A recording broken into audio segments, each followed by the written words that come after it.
Ms. Crowder. Let's talk about some of the older persons in our society who somehow believe that they're not susceptible to this disease or whatever, are putting themselves in risk that they might be able to, they might contract this disease. Let's talk about Dr. Haney, I'm glad that you asked that question. That's a very good question. God made us all a certain way.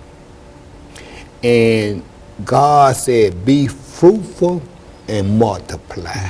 And there's only one way that can happen.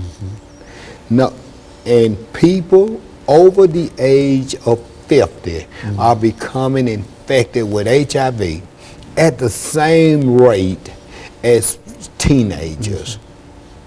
For some reason or another, people over the age of 50 have it in their mind that they are not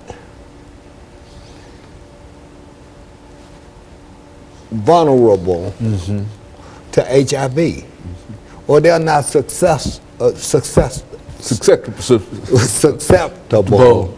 to HIV. But let me tell you, it's not who you are that get you HIV. It's what you do. And people over the age of 50 do the same thing that teenagers do when it comes to sex. We are sexual human beings. It's part of our nature. And there ain't no sense in us hiding it or trying not to talk about it. That's human nature.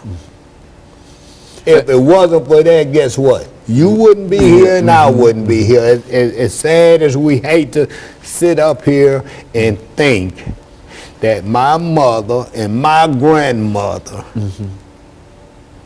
done these type things, it's the truth. That's how we got here.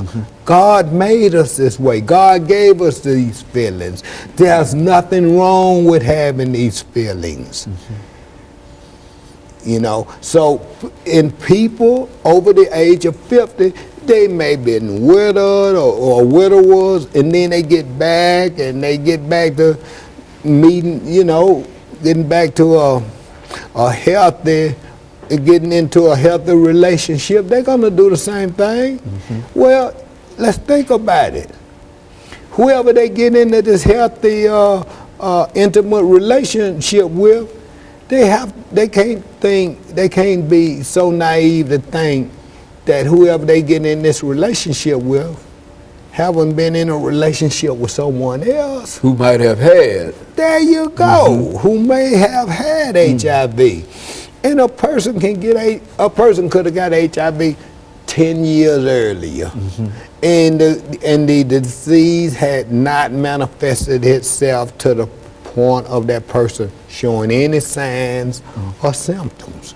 But if they've never taken the test, they wouldn't know. So I say this for everybody.